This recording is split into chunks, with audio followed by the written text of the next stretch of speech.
Bien, chicos, el día de hoy, esta semana, vamos a abordar la otra función, que es la tercera de las cuatro funciones más relevantes de la administración, que es la dirección. Vamos a ver qué habilidades adicionales a las que hemos visto. Recordarán que ya hemos abordado de manera escueta alguna clasificación, que son las habilidades gerenciales en sus tres dimensiones: las conceptuales, las técnicas y las humanas. Ahora vamos a ver distintos tipos de clasificación, además de otras actividades y procedimientos muy relacionados con la dirección, como por ejemplo el promover el trabajo en equipo, la motivación, el manejo de conflictos, la toma de decisiones que tiene que tener un gerente en el nivel de puesto que esté, sea primero, segundo o tercer nivel de atención. Doctora, disculpe, ¿me podría dar el permiso para compartir? No, no puedo compartir. Sé que te lo había dado, disculpa, yo sí.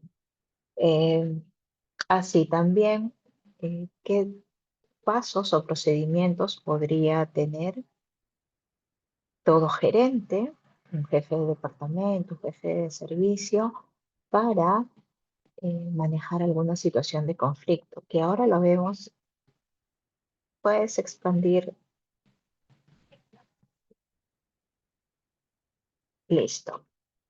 La siguiente,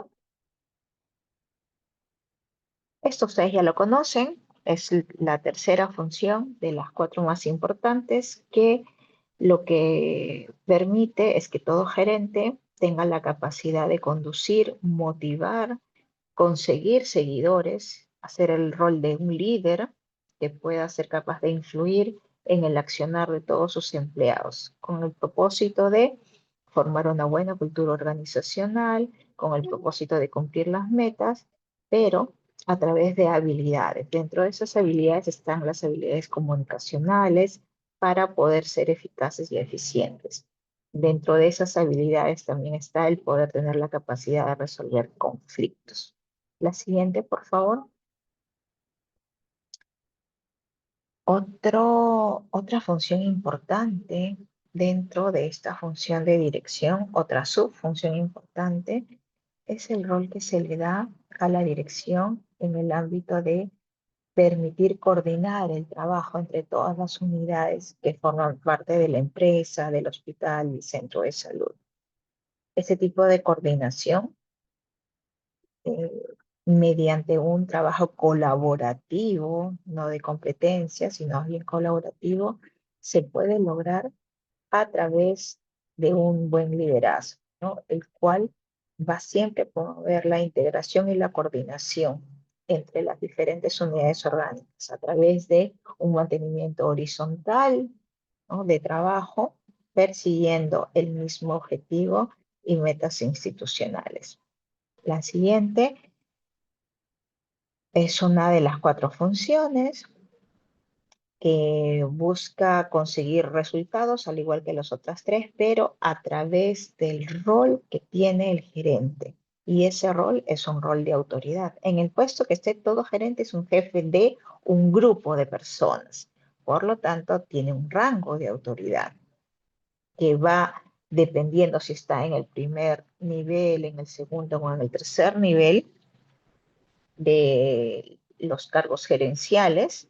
Si está más cerca de los trabajadores, es el primer nivel. Si está en el medio, es el segundo nivel, gerentes de nivel medio, y en la parte superior, los gerentes de alto, generalmente son máximas autoridades.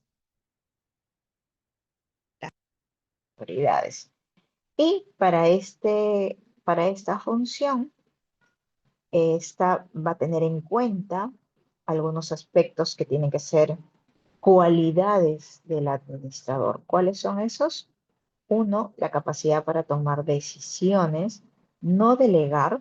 Se puede delegar funciones, sí, pero lo que nunca se delega es su responsabilidad como autoridad. Eh, si ustedes preguntan, ¿un buen gerente puede delegar? puede delegar, pero algún tipo de decisión.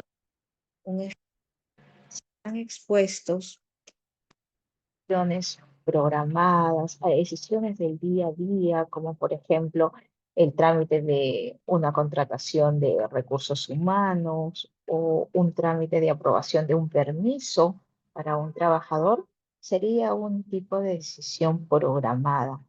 Pero si estamos frente a la adquisición de un tomógrafo, a la adquisición de 100 trabajadores, a la contratación de 100 trabajadores para mi área, eh, esos procedimientos están bajo una decisión no programada, que van a requerir algún cierto tipo de análisis o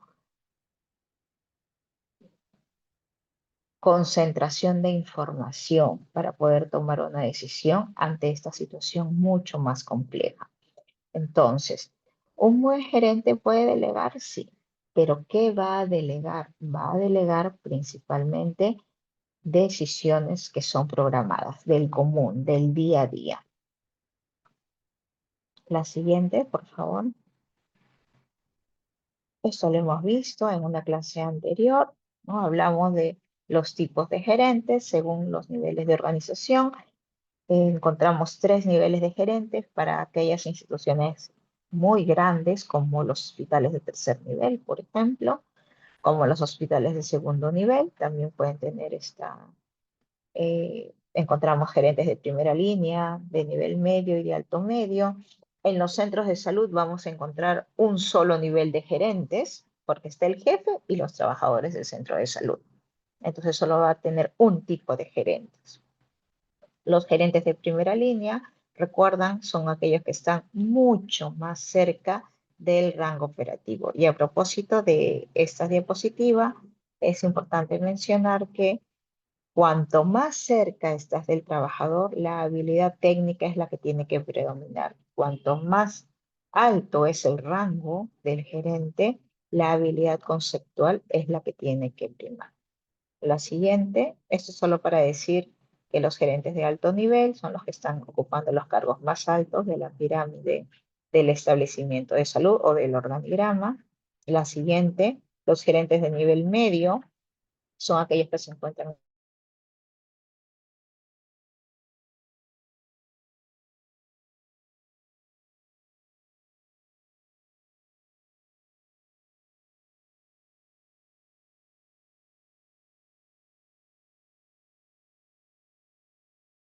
nivel medio, encontramos a los jefes de departamento y como gerentes de primera línea encontramos a los jefes de servicio, ¿no? Los gerentes de primera línea son aquellos gerentes del nivel más bajo de la organización que dirigen el trabajo del personal y por lo general están involucrados directa o indirectamente con la producción de la organización, con la razón de ser de la entidad. La siguiente, con la razón de ser o con el servicio que se brinda de manera directa. Estos gerentes de primera línea están cerca en este caso, en el caso de los hospitales, a los pacientes, que son nuestros principales clientes. ¿Y cuáles son los roles jóvenes que tiene que tener todo gerente, ¿no? Ya hemos visto la clasificación, esas habilidades conceptuales, técnicas y humanas que deben tener, pero ahora vamos a ver qué rol, qué papel debe de cumplir todo gerente. La siguiente, entendiéndose como rol, el patrón de comportamiento que se espera que deba tener determinado cargo. La siguiente, y existen roles gerenciales, interpersonales, de nivel decisorio y de nivel informativo, según la clasificación de Henry Mintzberg. Gerenciales son aquellos que están relacionados al cargo de gerente. Y esas son las que hemos mencionado como habilidades conceptuales, humanas y técnicas. Esas son las habilidades gerenciales, que ya no lo vamos a tocar porque lo hemos conversado ya en clases anteriores.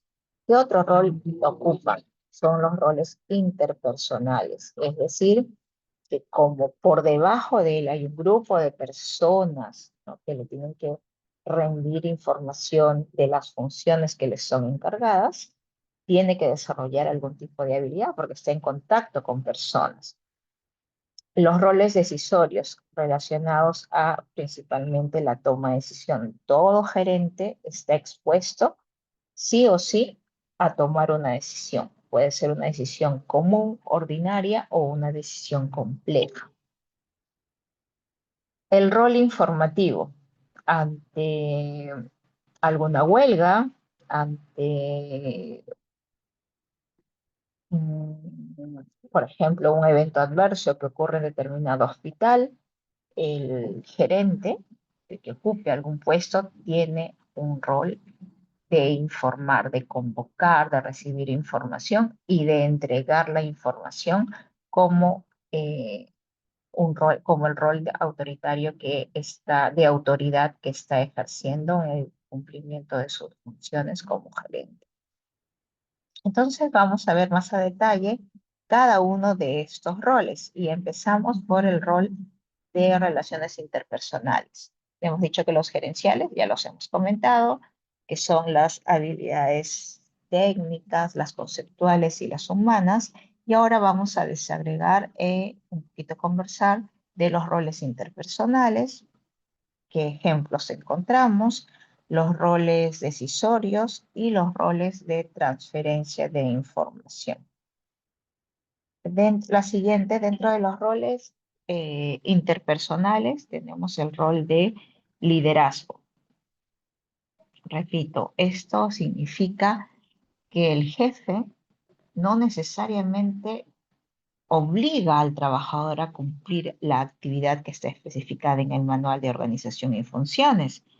No necesariamente obliga a que cumpla con el protocolo de tratamiento establecido, sino que ejerce un rol de líder, tiene seguidores que por voluntad propia, por una buena concientización, por una buena motivación transmitido de arriba hacia abajo, cumple y persigue el cumplimiento de los objetivos institucionales. Esto solo logran aquellos gerentes que llegan a cumplir este rol de líder. También en este tenemos el de figura destacada, porque los trabajadores reconocen al jefe, a su director de hospital, como un verdadero jefe, ¿no? Que motiva constantemente, que se preocupa por mejoras salariales, por remuneraciones u otro tipo de incentivos. El de enlace. Dentro de las relaciones interpersonales, como rol de los gerentes, tenemos también el rol de enlace. Y es ese rol que, si viene el servicio de emergencia a plantear una problemática del servicio, porque hay retraso en la atención, porque de repente el laboratorio se demora en entregar los resultados, apoya el diagnóstico, nunca está presente el retén de ecografía o se demora mucho.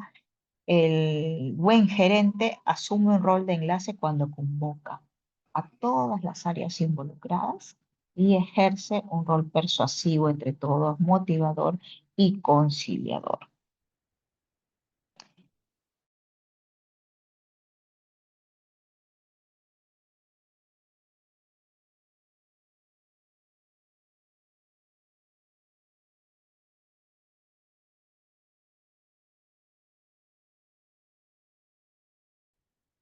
Esto lo realizan los gerentes en su rol de monitor cuando realizan acciones de monitoreo y de supervisión, servicio por servicio, van por laboratorio, ¿no? Y van diciendo, por ejemplo, miren, ve, el plan estratégico de este año tiene la misión y visión de tal. Mientras van supervisando, también ejercen este rol.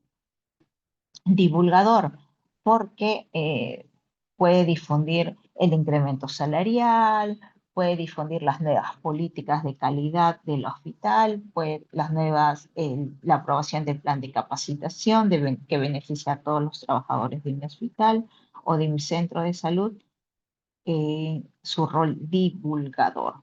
Como portavoz, esto principalmente cuando ocurre un evento ante medios de comunicación, ante la comunidad, ante la sociedad civil organizada, es el que ocupa este rol de poder transmitir lo que ha ocurrido dentro de su entidad que tiene alcance en la comunidad, ¿no? Como por ejemplo, cuando hay un caso emblemático o la atención de una figura representativa o emblemática, el gerente es el que asume este rol de portavoz, recolecta información y traslada a los medios de comunicación o a la sociedad en su rol de portavoz la información respecto a la atención de un paciente o al evento que ha sucedido, ¿no? Y luego habíamos dicho también que dentro de los roles de gerente tenemos los roles decisorios. La siguiente, que son aquellos roles por los cuales los gerentes están expuestos a tomas de decisiones constantes. Y aquí vemos el rol de empresario, el rol de controlador, porque puede tomar una decisión con criterios de eficiencia, el- la toma de decisión para asignar o no un presupuesto para determinado proyecto, o si una unidad me pide mayor presupuesto para determinada actividad, tengo que tener ese criterio, esa suficiente información o capacidad para poder decidir en la asignación de recursos, para asignar más recursos o para retirar recursos y dirigirlo a otra prioridad institucional. En el rol de toma de decisiones también está expuesto a conflictos, ¿no? Y debe cumplir un rol negociador. Esto está dentro del rol de toma de decisiones. La siguiente y luego el grupo de habilidades gerenciales, que son los roles gerenciales. Esto ya habíamos conversado en las clases anteriores. Aquellos gerentes de primera línea tienen que tener más desarrollada la habilidad técnica. Aquellos que están en el gerente de nivel medio tienen que tener más desarrolladas las habilidades humanas, y los que ocupan los gerentes de alto nivel, es decir, aquellos que ocupan puestos de nivel estratégico, tienen que tener más desarrolladas las habilidades conceptuales. Pero habíamos dicho al inicio de la clase también que vamos a profundizar en cada uno de estos roles o procedimientos a los que está expuesto todo gerente, visto desde el punto de vista de qué cualidades, qué competencias debería fortalecer cada gerente, sea jefe de servicio, jefe de departamento, subdirector o director de hospital. ¿Qué características deberían prevalecer en él? ¿Cuáles son las competencias que deben de desarrollar? Y esos valores que deben prevalecer. Y vamos a empezar por el concepto de liderazgo. La siguiente, liderazgo. Me parece que está primero. Sí. Eh, liderazgo, entendiéndose como yo miro hacia atrás y encuentro una lista de personas que me están siguiendo por voluntad propia. Ese es un verdadero líder. Tiene capacidad de influir en el recurso humano que forma parte de su servicio, departamento o de su hospital. Y lo ha logrado a través de un buen proceso comunicacional.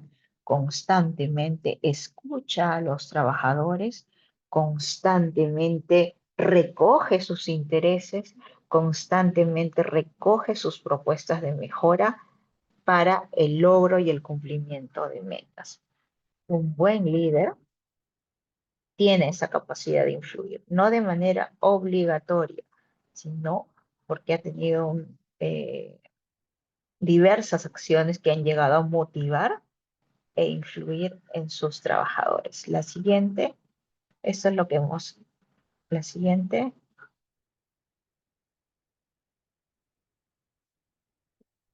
es la característica de influir en las personas, haciendo que trabajen de manera propositiva, con entusiasmo, motivados en el cumplimiento de los objetivos y metas institucionales. Y esto lo logra a través de una comunicación constante. La siguiente,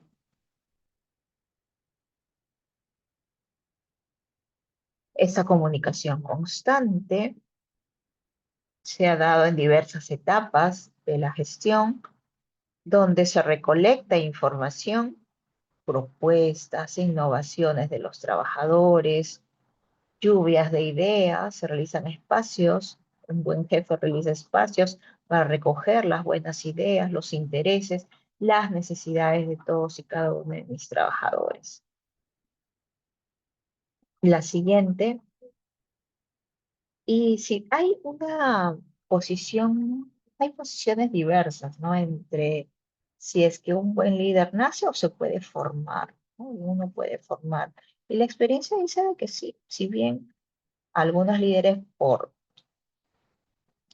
ya nacen con esa habilidad persuasiva de influencia, otros también se forman, ¿no? Llegan a formarse y a poder fortalecer esta, esta capacidad gerencial, esta habilidad gerencial muy necesaria. La siguiente, condiciones de un buen líder. ¿Cuáles son esos requisitos que debería tener un buen líder para decir, sí, efectivamente, esa persona, ese director de hospital, ese jefe del servicio de emergencia, cumple con todas las condiciones de un líder? Uno, porque sus ideas y acciones motivan a otros, a los trabajadores, ¿no? Basta que diga él, miren, todos vamos a la huelga el día de mañana y todos van. Ya ha tenido un proceso de influencia, de persuasión y puede conseguir ese rango de movilización. Otra condición es que consigue el apoyo de los demás de manera voluntaria, sin ser autoritario. Y esto también se ha dado, parte de esas condiciones es la credibilidad, ¿no? La confianza que ha desarrollado este líder frente a sus trabajadores. Porque de repente, verdaderamente, cuando ha convocado y ha propuesto una lluvia de ideas y los ha escuchado, ha trasladado las necesidades de repente y esta persona ha trasladado a su vez esto a las autoridades de la entidad, a las demás autoridades de la entidad y se han generado de manera retroactiva incrementos o algunos tipos de incentivos, ¿no? Por lo tanto, ya tienen un nivel de credibilidad ante sus seguidores. Otras condiciones de un buen líder es que tiene esta visión de futuro. La siguiente, la visión de futuro. Y esto está relacionado mucho a la habilidad conceptual que habíamos comentado en las habilidades gerenciales. Un buen líder fomenta la colaboración y el trabajo en equipo. No trabajo en grupo, sino trabajo en equipo. Está atento a ideas innovadoras, ¿no? Y aprende rápidamente. La siguiente,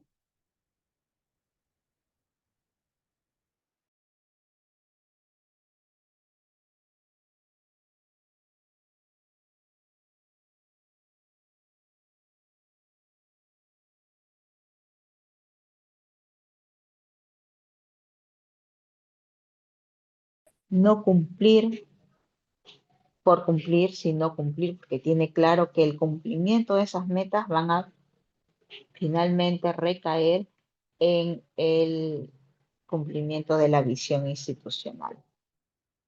Un buen líder favorece las sinergias, es decir, estos mecanismos de conciliación, negociación, complementariedad entre los servicios, rescatando lo positivo, ¿no? Este servicio tiene esta fortaleza, lo conjugo como la fortaleza del otro servicio que está al lado o que requiere de sus procesos para cumplir con sus metas. Favorece las sinergias dentro y fuera de la institución, fortaleza sus oportunidades. Un buen líder genera una visión compartida, promueve una visión compartida por los trabajadores y un buen líder también experimenta y corre riesgos. No se mantiene en su status quo. Ahora vemos ¿Cuáles son esas tareas que tiene todo líder? Si cumple con estas condiciones, bueno, tiene algunas tareas. Uno es el de convocar a sus trabajadores. La siguiente, comprenderlos. Como trabaja en equipo, el trabajo en equipo busca que todos adquieran las competencias. Sabemos y se reconoce que en un grupo de personas no todas van a tener las mismas fortalezas, no todos van a tener las mismas debilidades. Y lo que se hace es aprovechar las fortalezas de cada uno. Aprovechar las fortalezas de cada uno. Y cuando yo ya los tengo fortalecidos a mi equipo de trabajo, recién puedo delegar. No puedo delegar si yo no he dado ese paso, ¿no? Del trabajo en equipo y el de mejorar sus competencias de manera conjunta. La tarea de un buen líder es cultivar su carácter, ser ecuánime, inclusive ante situaciones de conflictos, formar y educar. Un buen líder no solo supervisa y monitorea en la función de control, sino también durante los procesos de supervisión, si identifica una brecha de capacitación, pues tiene esta función de capacitar y transferir competencias, de educar a sus trabajadores, ¿no? Y el reconocimiento, tan importante como el poder cumplir las metas institucionales, es también el reconocimiento al logro de las metas. ¿Y quiénes logran las metas? Los trabajadores, ¿no? Este es un punto muy importante en la tarea de un buen líder. ¿Cuáles son las estrategias, la siguiente, que puede utilizar un buen líder? Uno, el de persuasión, influencia en mis trabajadores. La integración, busco la unificación, ¿no? Entre diversos servicios, diversos departamentos de mi hospital. Y finalmente las estrategias para liderar también recaen en su capacidad de negociación. Van a haber situaciones de conflictos, eso es de hecho. Por eso es que todo buen gerente tiene que conocer esta estrategia, que es la estrategia de negociación. ¿Cuáles son las recomendaciones que les podríamos brindar a una persona que recién está ocupando un cargo gerencial, que quiere formarse y fortalecer esta competencia, desarrollarla mucho más? La siguiente, hay una lista de recomendaciones para poder ejercer de manera correcta este rol de liderazgo. Uno es haciéndose responsable. Yo puedo delegar, como les menciono, pero no puedo transferir la responsabilidad. No puedo decir, ah, no, yo no tomé esa decisión de la compra de ese tomógrafo.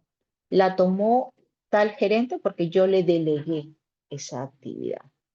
No, la responsabilidad jamás se delega, se mantiene. Yo puedo delegar la actividad, pero yo sigo siendo responsable de esa actividad.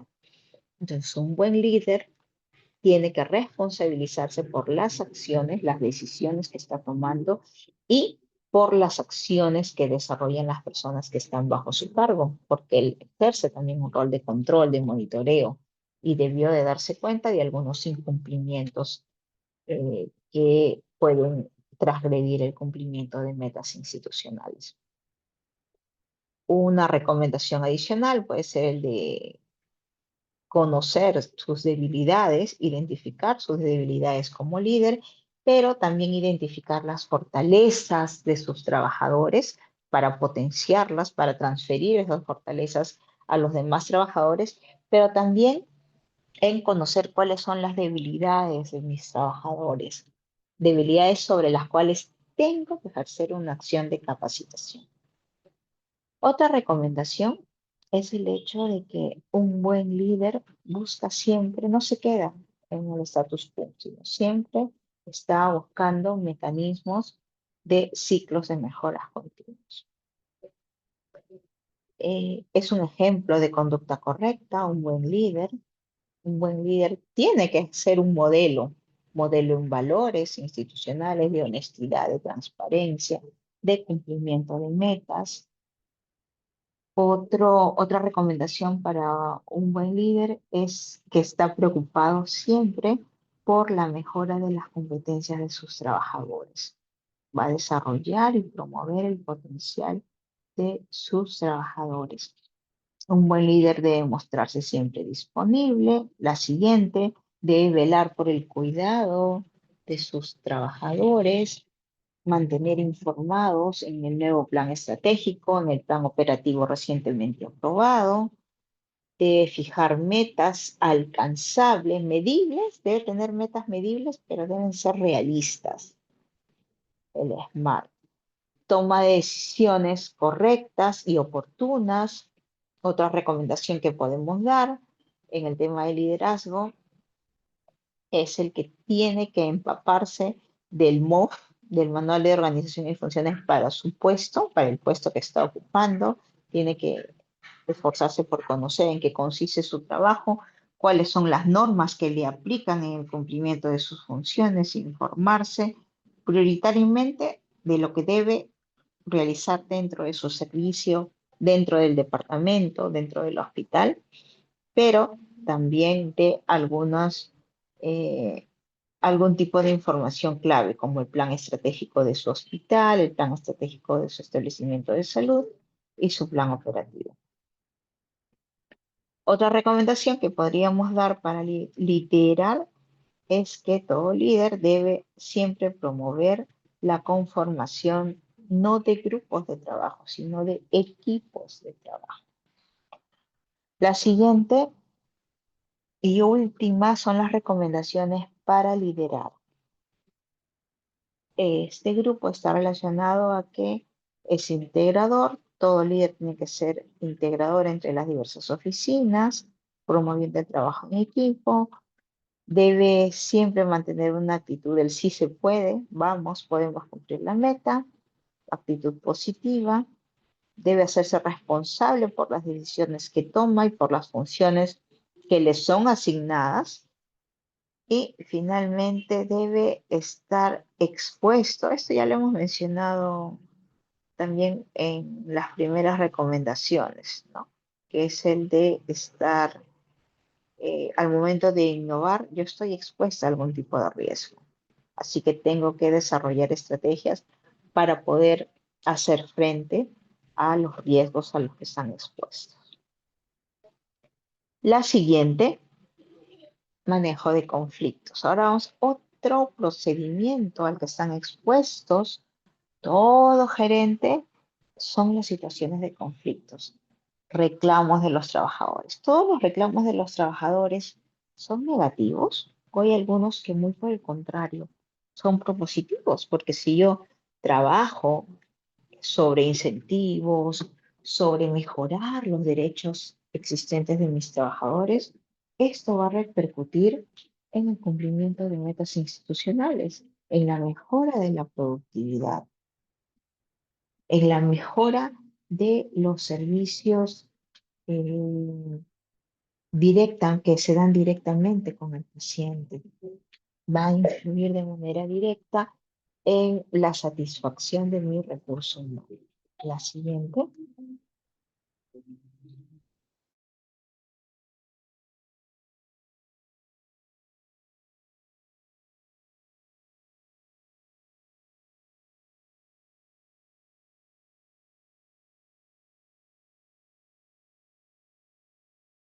Entre los objetivos institucionales, afectos, que se definen como mutuamente incompatibles entre lo que ofrece la gestión y entre lo que percibe el trabajador. Dos o más partes, estamos hablando en el caso de un conflicto entre un jefe y un trabajador. Dos o más partes perciben que todo en parte tiene intereses que no son comunes entre las partes. La siguiente son más definiciones de conflictos, situación entre la que existen actores que persiguen objetivos diferentes, incompatibles. Es una situación donde dos o más seres humanos desean objetivos que son percibidos como obtenibles por uno, pero no por ambos. La siguiente, y esto se da porque es parte del ser humano. El ser humano siempre se va a quejar, siempre se va a quejar, siempre va a estar Y toda queja de un trabajador es necesariamente un conflicto malo, ¿no? Existen quejas que muy por el contrario se llaman conflictos funcionales, que tomamos conocimiento de esa necesidad del trabajador, esa aspiración del trabajador, y lo que hacemos es, bueno, lo puedo hacer, la norma me lo permite, si la norma me lo impide, pues no podría. Pero si la norma no me lo prohíbe, un buen gerente lo que hace es buscar los mecanismos para poder satisfacer esa necesidad sentida de mis trabajadores. El conflicto es una realidad nata del ser humano, donde eh, toda vez que estamos en constante relación con personas, va a haber una situación de conflicto. Eh, y esto se va a mantener cuando no se ponen de acuerdo, ¿no? Existen tipos funcional y disfuncional. Los funcionales son aquellos conflictos que pongo de conocimiento al equipo de gestión y el equipo de gestión encuentra que legalmente se puede identificar alguna estrategia para cumplir con esa necesidad de sentida del trabajador. No sé, por ejemplo, se aprueba el plan de capacitación del Hospital Hipólito Unanue y este solo tiene un monto asignado de 100.000 soles, con lo cual muchos de los servicios están muy descontentos porque no han alcanzado las capacitaciones en este año. Se han priorizado algunas con el presupuesto asignado y han quedado relegadas muchas capacitaciones en el área de cuidados intensivos, en el área de atención ambulatoria, de apoyo al diagnóstico, priorizándose, no sé, este año las oncológicas, las relacionadas a cardiovascular, las relacionadas a neurocirugía, etcétera. Pero esas otras han quedado de lado. Y ellos se vienen a quejar al director. Oye, mira, ve, estamos insatisfechos porque ya han pasado 5 años y mi equipo no se capacita. Se siguen priorizando los mismos. ¿Qué hago? Puedo reformular con ese criterio de a quién han asignado en los años previos, o lo que puedo hacer es solicitar más presupuesto o identificar de repente algún cooperante que quiera, algún cooperante, COICA, por ejemplo, transfiere competencias y organiza cursos relacionados a procesos asistenciales. De la misma manera, tenemos a la OPS, a la OMS. Un buen gerente podría hacer un convenio y solicitar algunas capacitaciones a este tipo de entidades. Y se convirtió una queja en un conflicto funcional que lo que hace es poner en conocimiento al equipo de gestión. Se ve que esto no se prohíbe, hay viabilidad y yo genero mecanismos para poder atender esa necesidad sentida por mis trabajadores. Eso es un conflicto funcional. Mientras que un conflicto disfuncional es aquel donde hay esa necesidad, pero esa necesidad solo es perseguida por una sola persona y el beneficio es único. Representante de repente de algún sindicato que solo busca ejercer algún tipo de figura representativa porque va a lanzarse el próximo año como alcalde o porque quiere ser el nuevo director del hospital.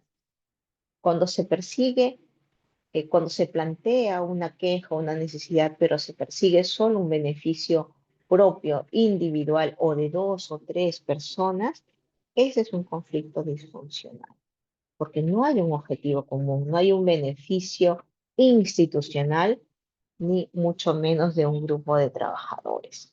Es un beneficio público. La siguiente, por favor. ¿Cómo tratar los conflictos? Entonces ya sabemos que hay conflictos buenos y conflictos malos. Los conflictos buenos, los conflictos funcionales, los conflictos malos, los conflictos disfuncionales. ¿Cómo puedo hacer frente a los conflictos? eh, ¿Cómo puedo tratar los conflictos? Uno, debo tener claro cuál es el problema. Y les había hablado del ejemplo, no sé si a ustedes o a otro grupo, de la naranja, ¿no? Una mamá tenía una naranja en su repostero de frutas y sus dos hijas querían la naranja. se peleaban. Hay una guerra entre las dos, ¿no? Que tú siempre le das a ella, no, que ella es tu favorita, no, que ella siempre come, etcétera. Las dos querían la naranja y la pregunta correcta de la mamá debe ser, Ana, ¿para qué quieres la naranja? Carla, ¿para qué quieres la naranja? Resulta que Ana quería la naranja para comer la fruta y Carla quería para preparar con la cáscara, con la ralladura de la cáscara de la naranja, un queque, una torta. Si yo junto esos dos intereses, ninguno de los intereses se cruzan o son incompatibles. Bien puedo rallar la cáscara de la naranja y le entrego la cáscara rallada a Carla para que prepare su torta y puedo dar el contenido interno a mi otra hija para satisfacer su necesidad de comer la naranja. ¿Hay un problema claramente identificado? Sí. Cuando yo he ido a ver el por qué, ¿cuál es la causa principal que está motivando ese pedido? Eso es importante para tratar y poder encontrar una salida a un conflicto, conocer a detalle de cuál es la causa raíz del problema. Asimismo, otra indicación que se da para tratamiento de los conflictos es no mezclarlo. Empezar a tratar conflictos de manera individual, no mezclarlos entre sí. Siempre presentar el conflicto en la situación y no de comportamiento, es decir, no en lo molesta que están. Mírame como tú estás molesta, a ti no te voy a escuchar, la voy a escuchar a la otra hija, nada más que esté tranquila pidiéndola comer la naranja. Mientras Carla está ofuscada pidiendo, no, no presentar los conflictos en términos de comportamiento, sino en términos de situación. Expresar el problema en términos de interés mutuo y no solo de una de las partes. Cuando escucho y siento a dos bandos, no sé, obstetras y enfermeras, pues las tengo que sentar a las dos y no solo escuchar a una de ellas. La siguiente, por favor. Ya está descrito, existen vías de solución para tratar los conflictos. Puedo hacer que puedo recibirlos yo como jefe de departamento o puedo hacer que los reciba el director del hospital. Y si aún así persiste el conflicto, hay otras vías, el arbitraje, que se contratan empresas para que de manera conciliatoria las partes puedan exponer sus problemas y hay un árbitro que no tiene un interés para uno de los lados, sino ejerce un rol de árbitro y que es el que dirime cuál sería la solución. Y otro es la mediación por expertos. La siguiente.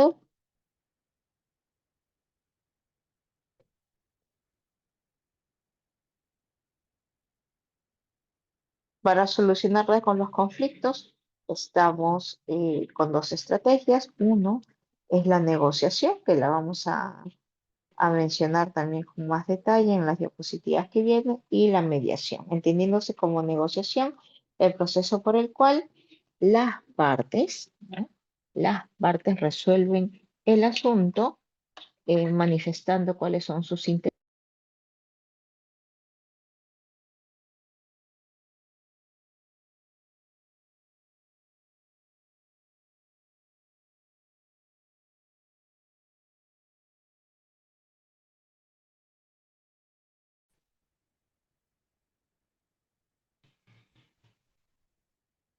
La siguiente, Jocelyn, por favor.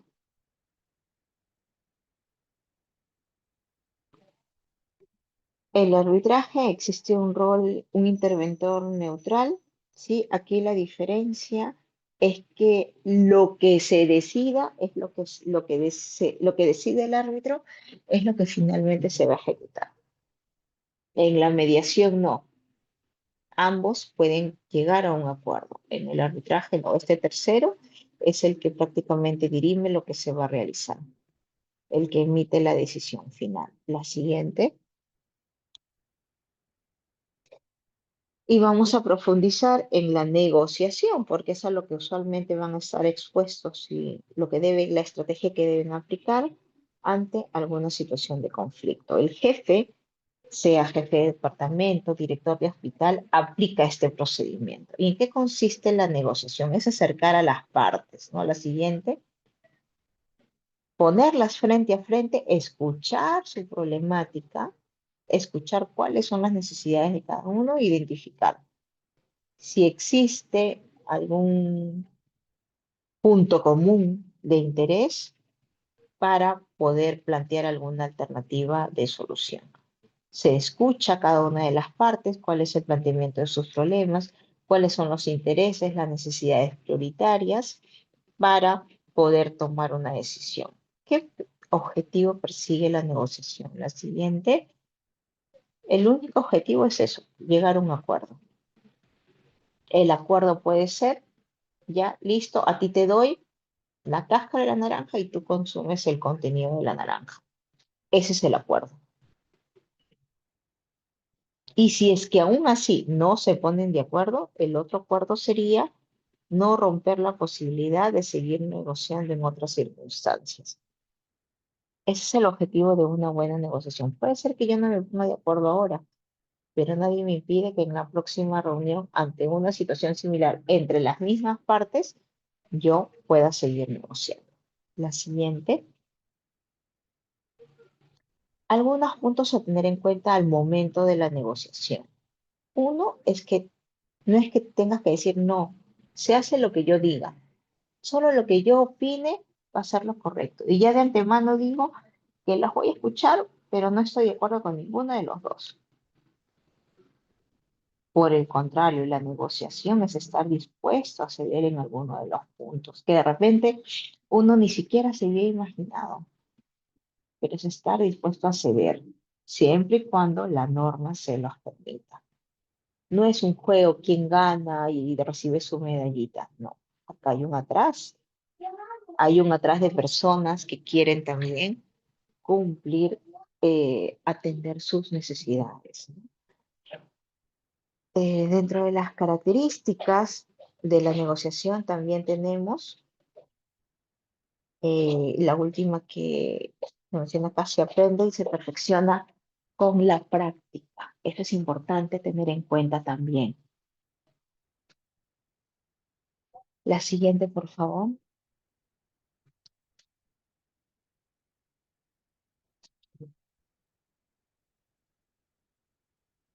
Preparación del objetivo. Esto es para la reunión de la negociación. La definición del objetivo. Y poder también indagar cuáles son aquellos planteamientos que me pueden decir de último minuto. Para la negociación, para yo dar una cita a mis trabajadores, yo tengo que tener una agenda. Vienen a tocar que falta las capacitaciones. Mi servicio no ha recibido capacitación y quiero que este año me incorporen capacitaciones. Pero de repente al momento de la reunión de negociación me plantean otro tema. Puede darse esa situación también, entonces uno tiene que estar preparado a esos otros puntos adicionales. Recoger la información necesaria, establecer el margen de maniobra y determinar la estrategia que voy a escoger para hacer frente a ese problema. Ya tengo que tener ese mapeo de cuál va a ser la estrategia que voy a, o la decisión que voy a tomar, las alternativas de decisiones. Tengo que ir preparado para este proceso de negociación con diversas alternativas. Se me cae la alternativa uno, pues tengo la alternativa 2, 3 o 4. La siguiente,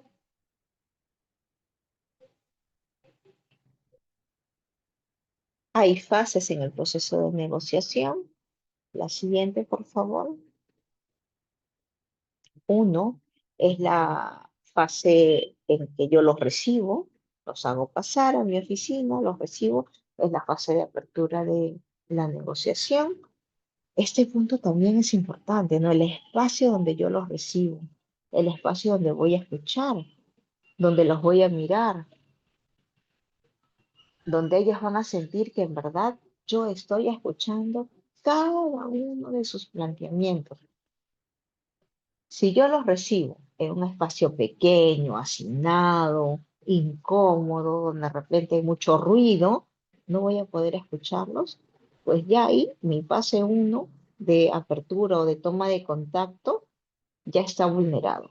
Y hay un riesgo alto que esa negociación caiga. Y simplemente pues, se vayan al paro y la huelga, no quieran ningún tipo de negociación. Así que no se tiene que desestimar esta primera fase de apertura y de contacto. La siguiente fase es de escuchar cuáles son sus necesidades y de establecer cuáles son las propuestas que ellos traen y las propuestas que nosotros como jefes vamos a plantear.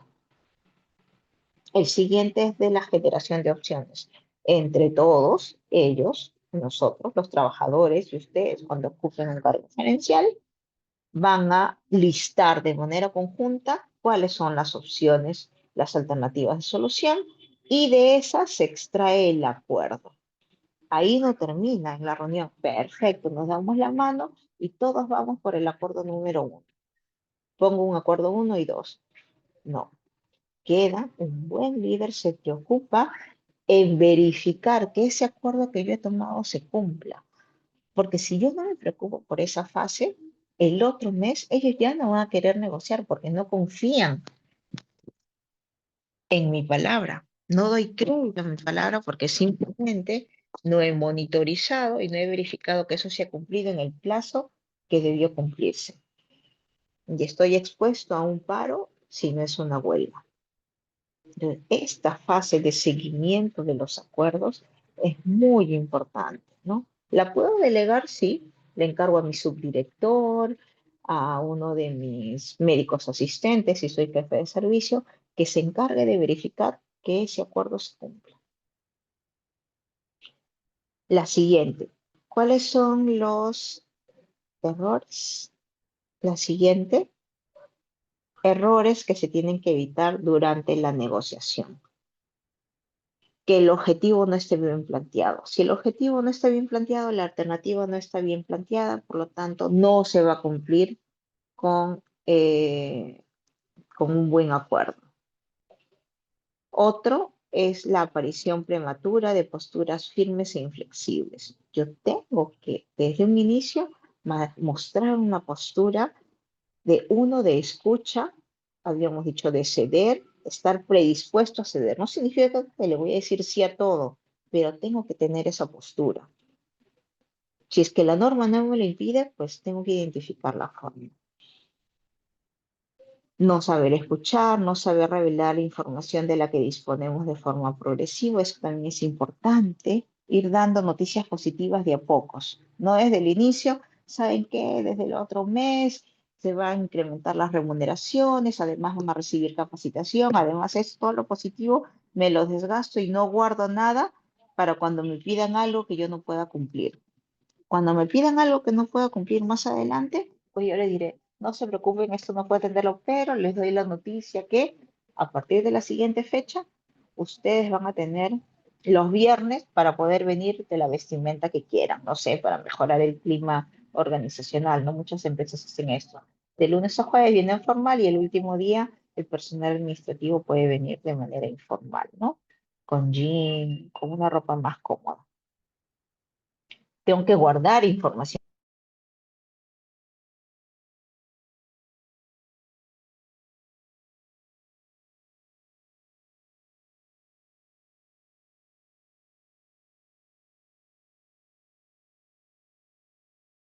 No por el hecho de que uno de los que están en la mesa pierde el control, yo tengo que perder el control. No, esto es muy importante, ¿no? A veces las posturas de algunos representantes de sindicatos son críticas y te sacan de casillas, pero un buen gerente siempre tiene que mantener su ecuanimidad y hacer que prevalezca la racionalidad sobre cualquier interés o exposición a emoción. Y finalmente, es un error siempre decir, yo voy a ganar como director de hospital en esta reunión. Mi posición es la que va a ser el acuerdo final. De repente los trabajadores me traen una mejor postura o con quien estoy haciendo la negociación me trae una mejor estrategia de solución que la que yo había pensado. que me conviene inclusive. Tengo que pensar en que no siempre va a ganar la propuesta que yo estoy trayendo. Puede ser que haya una mejor propuesta o puede ser que en definitiva la otra parte exponga que las normas permiten atender ese pedido que me están haciendo llegar. Yo pensaba que eso no estaba, eh, eso me prohibía la norma, pero ellos me traen y me dicen, no, eso es falso. La norma sí permite el incremento o la aplicación de este incentivo, de este bono nutricional. Y resulta que lo que yo planteé al inicio no va a ser el acuerdo final, sino lo que ellos están trayendo. Pues debo pensar en términos, ¿sí? Eh, de poder resolver el problema, no en términos de vencer.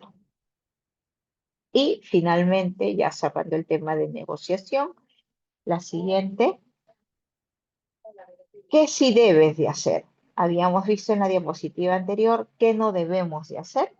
Y ahora, ¿qué sí debemos de hacer para negociar con éxito? Uno, si no es necesario negociar, entonces no negociemos. Dos, no negociar a través de otras personas, ¿no? Con las personas que tienen que exponer las necesidades sentidas de los trabajadores, con las personas con quien realmente tengo el conflicto, no intermediarios, porque de repente el intermediario no te hace llegar la causa principal que está motivando al conflicto. Otro, para negociar es bueno tener un plan con alternativa 1, alternativa 2 y alternativa 3. Otro aspecto a tener en cuenta para negociar con éxito es que el que pregunta, dirige y domina la situación. Ese es el rol que uno debe mantener. Un buen director, negociador, tiene que manejar y dominar la reunión, no dejarse nominar por los que están viniendo a negociar.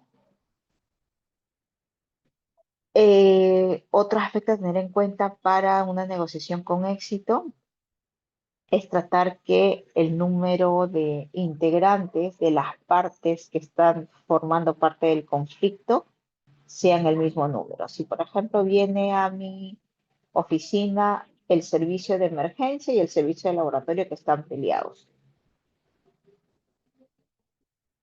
yo tengo que mantener el mismo número de personas en la reunión del servicio de emergencia y del servicio del laboratorio de apoyo al diagnóstico. Y las últimas, no perder la calma, ¿no? La racionalidad debe primar sobre las emociones, no alardear del éxito obtenido y es importante aprender de los errores. La siguiente, por favor, toma de decisiones, definiciones. Es a lo que todos los gerentes, la siguiente, es a lo que todos los gerentes están expuestos, no sean gerentes de primera línea, de nivel medio o de alto nivel, todos los gerentes están expuestos a decisiones, decisiones programadas o decisiones complejas, no programadas. La siguiente,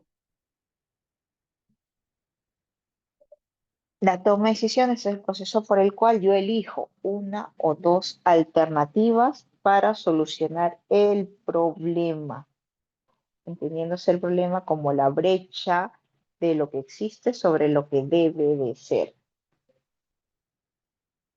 La siguiente, la toma de decisiones es el proceso por el cual se identifica, habíamos dicho en la diapositiva anterior, la solución de un problema con una, dos o más alternativas, pero también consiste en la siguiente, en que yo estoy atendiendo una brecha, ¿no? Una disrupción entre lo que existe y lo que debe de ser lo deseado. Lo deseado es que todos los servicios tengan una capacitación este año. Eso es lo deseado. todos mis servicios del hospital, inclusive todos mis trabajadores reciben una capacitación. Eso sería lo ideal. Pero en la práctica, como solo me han asignado 100.000 soles, tengo que priorizar.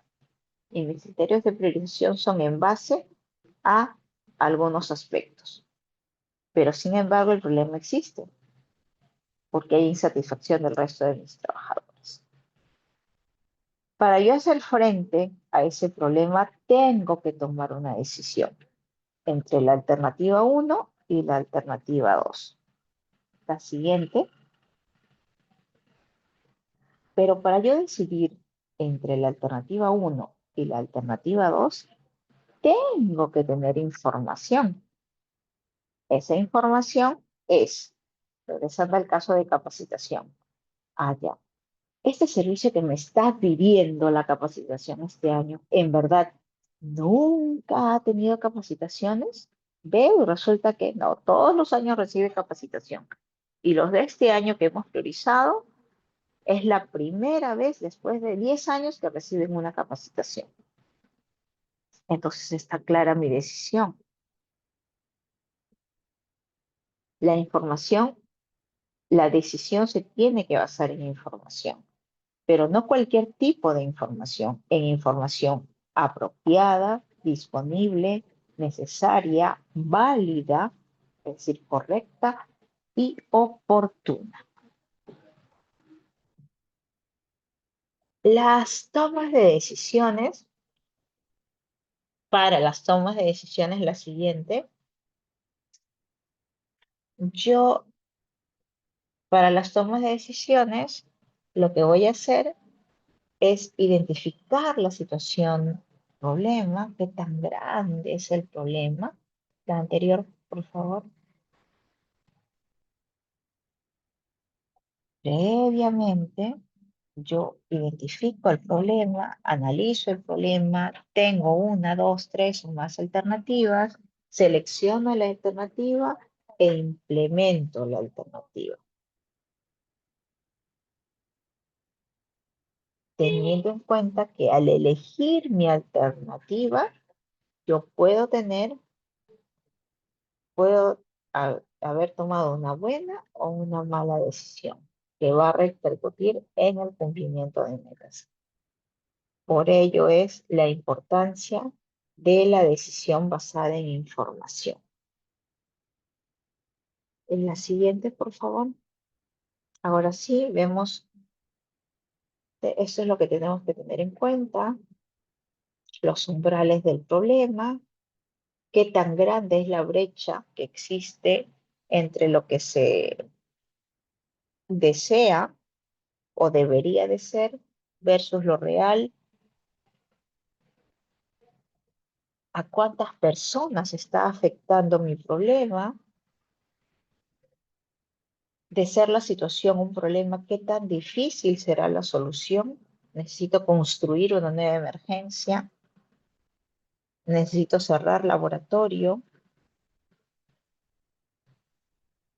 qué tiempo me voy a demorar a resolver el problema. Son aspectos que uno tiene que tener en cuenta para elegir y tomar la mejor decisión.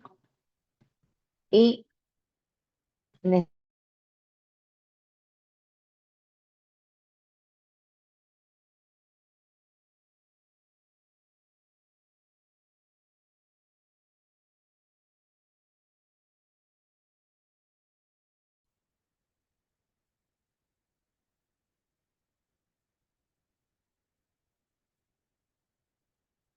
ya conocemos, ¿no?, una oportunidad cuando factores externos ingresan a la entidad o se presentan ante una entidad para ayudar al cumplimiento de los objetivos y metas. La siguiente.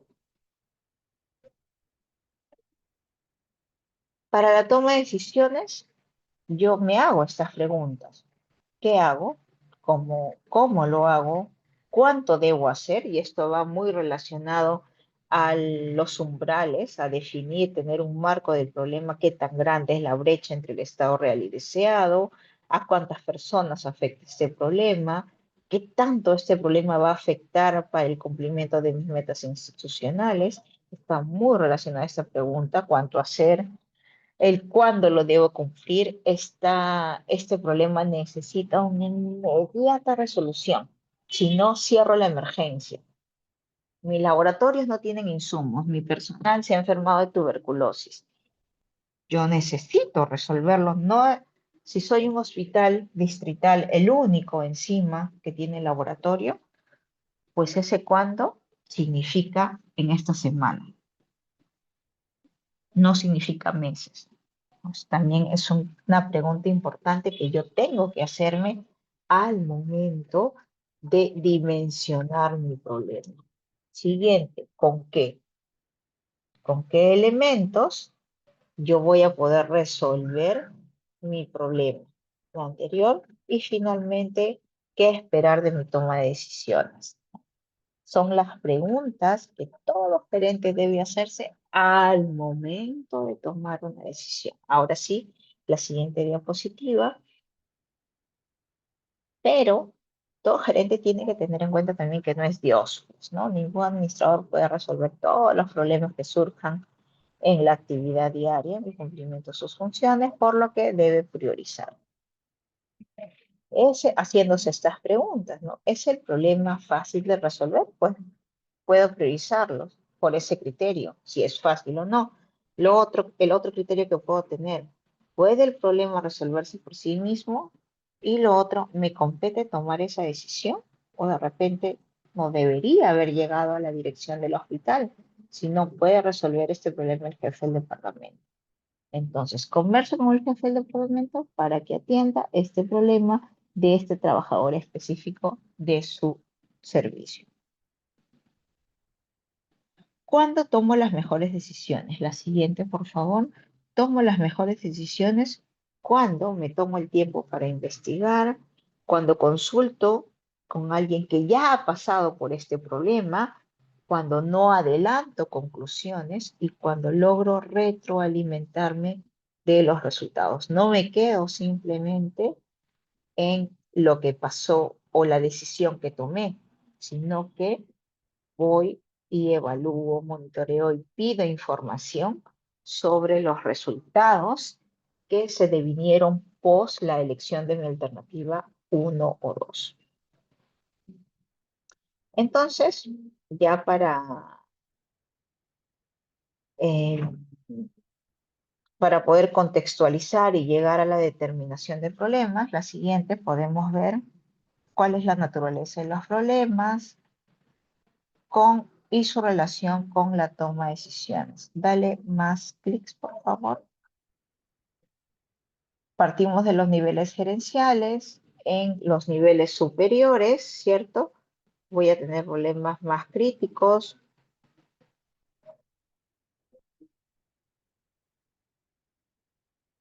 Cuanto más alto esté mi puesto, cuanto más alto esté mi puesto, mis problemas van a ser más rutinarios o van a ser más complejos, chicos.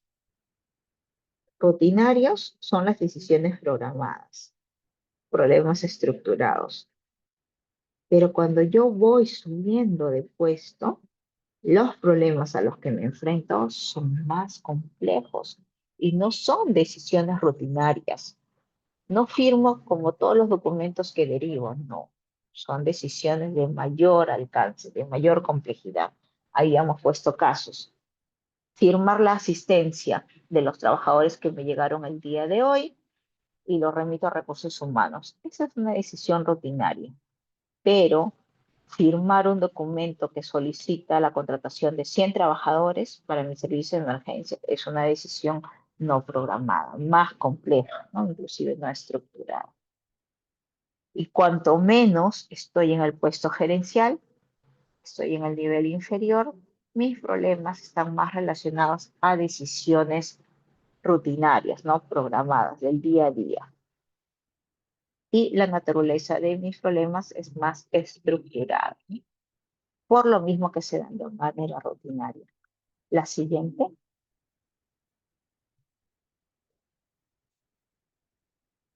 Ya hemos adelantado los conceptos de decisiones programadas, decisiones no programadas. La siguiente. Y empezamos por las programadas, ¿sí? Son aquellas tomadas de acuerdo con alguna política, alguna norma, un procedimiento, como por ejemplo la asistencia. Ya existe una norma que el personal de salud firma su ingreso, los médicos firman y el jefe del servicio refrenda la lista de asistencia y lo deriva a recursos humanos. ¿Sí? Esa es una decisión que sigue un procedimiento ya establecido. Y esto se basa en que toda institución tiene políticas escritas o no escritas que nos van a ayudar a simplificar la toma de decisiones de aquellos procedimientos o procesos rutinarios, ¿no?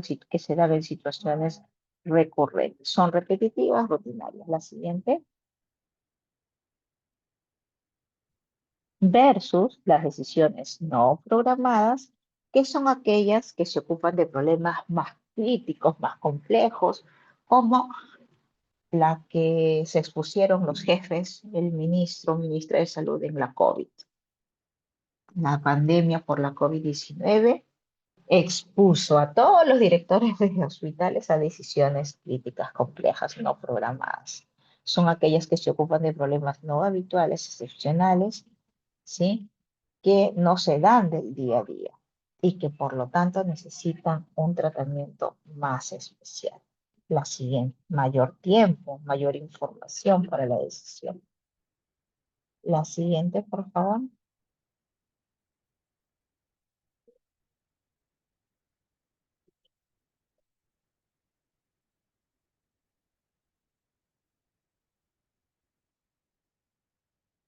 Y hay ciertas condiciones que uno tiene que tener en cuenta al momento de tomar una decisión. Habíamos dicho que necesitamos información para una toma de decisión.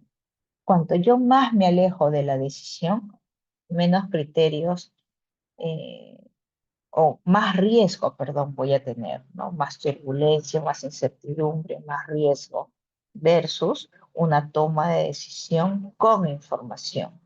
La siguiente.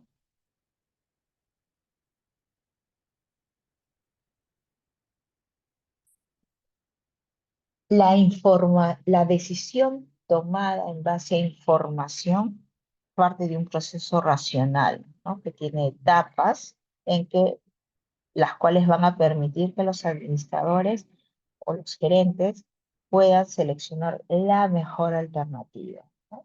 La siguiente. Y estos son los cuatro. Investigar la situación, definir de manera clara, y esto ya lo habíamos comentado al inicio, definir bien el problema, la causa raíz del problema, que se venga a su mente el problema de la naranja, por ejemplo, ¿no? Definir bien cuál es el problema, cuál es el interés. Dos, identificar los objetivos de la decisión y diagnosticar las causas. Analizar, y aquí puedo aplicar mi herramienta del por qué, el análisis causa-raíz, la espina de Chicago, ¿no? Todas esas herramientas que ya conocemos. Y conociendo yo de manera clara y profunda mi problema, voy a poder proponer la mejor alternativa. Y es el segundo paso. Las alternativas.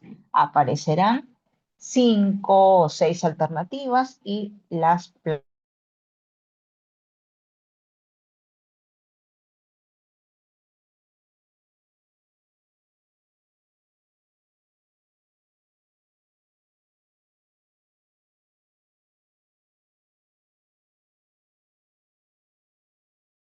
con la selección de esa alternativa. Siguiente diapositiva. Me hago preguntas también al momento de elegir la alternativa. ¿Es factible o no la alternativa? ¿Sí o no? Si no es factible, o sea, si no se puede ejecutar, si no es viable, pues la desecho. Si sí es viable, me hago la siguiente pregunta. ¿Es satisfactoria la alternativa? O sea, ¿va a satisfacer a la mayoría de mis trabajadores? ¿Sí o no? Si es no, la desecho.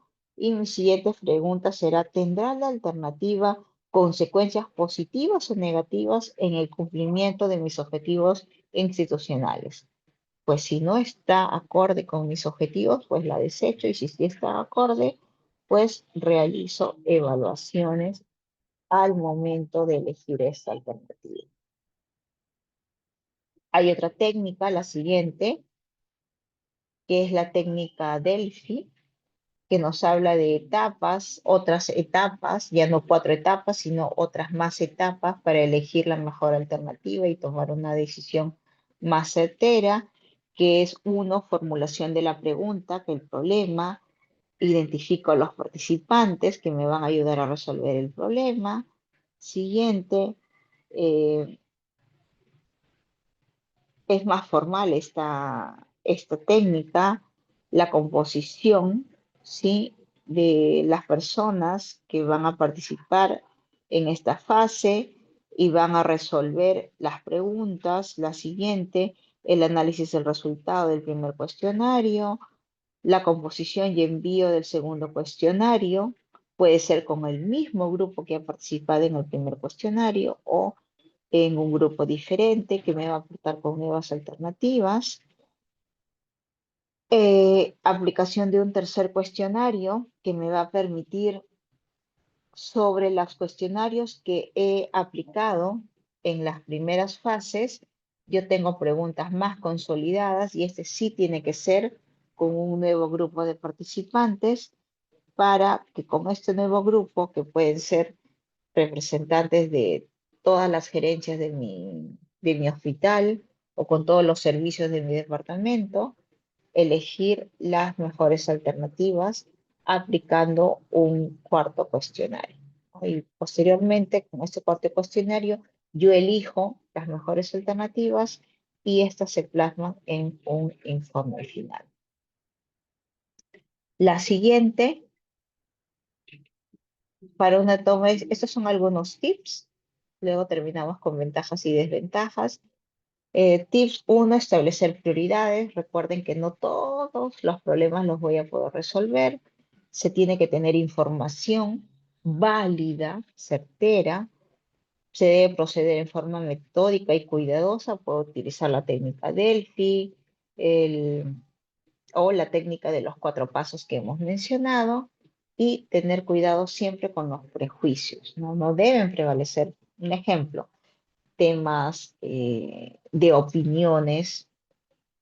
Por ejemplo, si yo no estoy de acuerdo con el aborto, o si no estoy de acuerdo con, eh, si no soy católico, o si, no, o si soy ateo, no deben primar estos factores individuales sobre las decisiones y beneficios institucionales. La siguiente, hay unas ventajas de las decisiones, sobre todo cuando estas decisiones se toman en grupo, como en la técnica Delphi, se valida aquí la decisión participativa, porque vemos a 3 o 4 grupos participando de la elección de la mejor decisión. Entonces, existen decisiones que yo voy a tomar de manera individual y existen decisiones que yo voy a tener que tomar en grupo. Existen ventajas para la decisión en grupo. Uno es mayor información, mayor conocimiento, con varias personas que están participando de la decisión.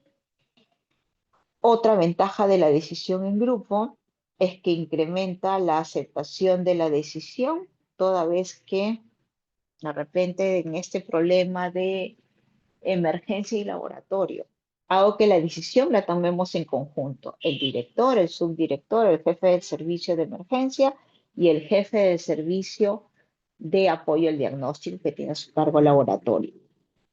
Si mi decisión fue tomada en grupo, eso significa que va a haber más aceptación de la alternativa de solución que escogí. Otra ventaja de la decisión en grupo es que incrementa la legitimidad de la decisión tomada. Pero también tiene sus desventajas, ¿no? El hecho de tomar decisión en grupo. ¿Cuáles son? Las siguientes. Uno, que requiere mucho tiempo, a diferencia si solo una persona decide. Dos, que existen presiones en la aceptación de la decisión. A veces 3 están de acuerdo y el cuarto no. Y la siguiente es que al todos haber participado en la decisión, no se sabe quién es el responsable de la decisión, quién va a hacer el seguimiento al cumplimiento de ese acuerdo. La siguiente, ¿en qué fases de mi proceso de gestión yo puedo tomar una decisión? Uno, al planificar. Y durante mi fase de planificación puedo estar expuesto a decisión. En el momento de elegir cuáles serían mis mejores objetivos, en el momento de elegir cuáles serían mis mejores estrategias, en el momento de seleccionar mis objetivos de corto, mediano o largo plazo y en el momento de identificar cuáles son esos objetivos más difíciles de cumplir. También en la función de organización puede estar expuesta a decisiones. La siguiente, al momento de elegir cuántos deseados debo de tener bajo mi dirección, que deben de, informarme, al momento de elegir el tipo de organigrama que debe tener mi empresa, al momento de elegir cuáles son el perfil de puestos para cada uno de los puestos que existen en mi hospital y al momento de querer replantear un nuevo organigrama para mi entidad. Al momento de dirigir, también la siguiente. Al momento de dirigir, también, ¿no? También me expongo a una decisión, como por ejemplo cuando quiero ver cómo manejo a empleados que están poco motivados, qué estrategias de motivación tengo que elegir, cuál es el estilo de liderazgo más efectivo que me va a ayudar al cumplimiento de metas, cómo cambio mis políticas de productividad y de incentivos, cuál es el momento más indicado para tratar este conflicto, hoy, mañana, la próxima semana que voy a incrementar las remuneraciones. En el proceso de dirección también me expongo continuamente a decisiones. Y finalmente, la siguiente, en la función de control. También expongo, me expongo a toma de decisiones al momento que quiero elegir cuáles son los servicios que voy a supervisar este mes. ¿Por qué servicios empiezo mi supervisión? Por los servicios de emergencia, por los servicios de atención ambulatorio. Cuando quiero elegir cómo debo controlar las actividades más críticas. Cuando quiero elegir por ejemplo, qué tipo de sistema de información, qué tipo de historia clínica es el que debo de aplicar aquí en mi hospital, en mi clínica, en mi consultorio.